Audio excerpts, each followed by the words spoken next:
Hello，大家好，我係安防天下嘅 Michael。今期咧，我哋點解要嚟到我哋嘅馬路邊呢度影咧？呢條就係管江西路嚟嘅。我哋呢一期咧，同大家睇，繼續睇呢個樟木頭最高嘅小區大富豪廣場啦。我哋大富豪廣場咧，總共就有2座，喺我哋管江西路嘅路邊呢度，即係喺我哋嘅不鏽鋼天橋呢個位置啦。呢個單位咧就89個平方，3間房。呢個價錢咧都非常之吸引人嘅，35萬就可以買到一個大3房，差唔多900尺。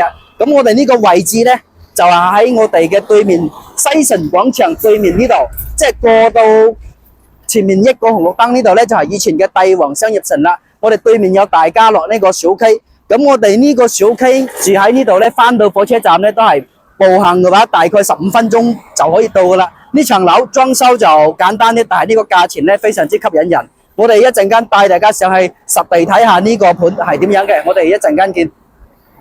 而家呢層樓咧就喺我哋嘅大富豪廣場13樓啦。咁我哋出邊嘅景觀咧，睇住呢啲本地人嘅一個老屋村啦，就比較舊啲，但係我哋呢度嘅採光啊同埋通風咧都係非常之通風嘅。呢個單位同大家探訪一下，好多年冇翻嚟嘅業主，呢個物業咧就簡簡單單嘅裝修，但係呢個價錢咧35萬。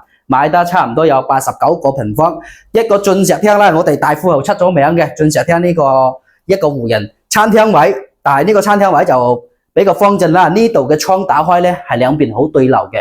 頭先我哋企喺嗰個露台嗰度咧嘅採光啊同埋通風效果都非常之闊㗎。咁我哋入到嚟呢個廚房呢度咧，廚房嘅又係好實用㗎啦，一條過。咁我哋出邊呢度咧仲有咁闊嘅一個位，而且呢度咧都仲可以擺雪櫃啊、擺洗衣機啊嗰啲都 OK 冇問題嘅。我哋嘅廚房就簡簡單單咁啦，冇乜嘢啦。可以睇下，企喺呢度睇下我哋呢個客廳。我哋客廳咧整體嚟講咧，地板就唔需要換啦。最主要買呢層樓嘅裝修狀態就需要換門同埋窗，然後天花嘅燈咧就需要簡單咁執過啦。我哋睇睇入邊嘅廁所同埋房間。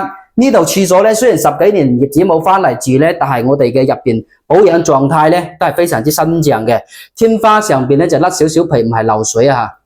我哋嘅天花上邊咧係甩皮。咁我哋睇下呢個客房，客房呢度咧就擺張差唔多有1.4米嘅床啦。呢個窗呢度打開咧就比較通風嘅。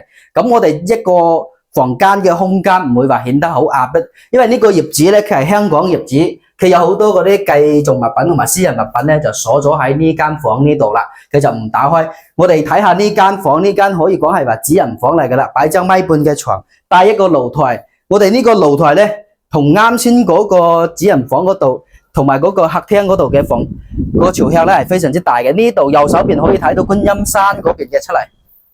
嗱，呢個方向咧就可以睇到觀音山，我哋企喺呢個位置係非常之通風嘅。左手邊呢度就大潤發廣場啦，同埋嗰個天和方向呢度大潤發天一城嗰邊嘅。咁我哋呢個單位咧，我哋點解要同大家引呢個單位咧？第一個咧，業主賣嘅價錢咧，可以講係話都係比較平啲嘅，35萬就可以買到900尺嘅大單位。咁我哋呢個價錢咧，35萬都仲可以坑翻少少，太多就唔得啦。睇下大家對呢個單位有冇興趣？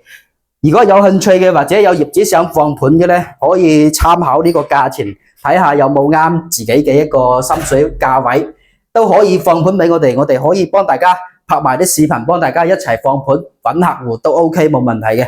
咁呢一期咧簡單咁就睇樓睇到呢度啦，呢層樓就冇咩好睇嘅，最主要就係一個價錢啦，同埋呢個大富豪嘅一個地理位置同埋個價錢。睇下大家有冇興趣，有興趣嘅咧可以喺留言區留言俾我，咁我哋呢一期就簡單咁介紹到呢度，我哋下期再見，多謝大家。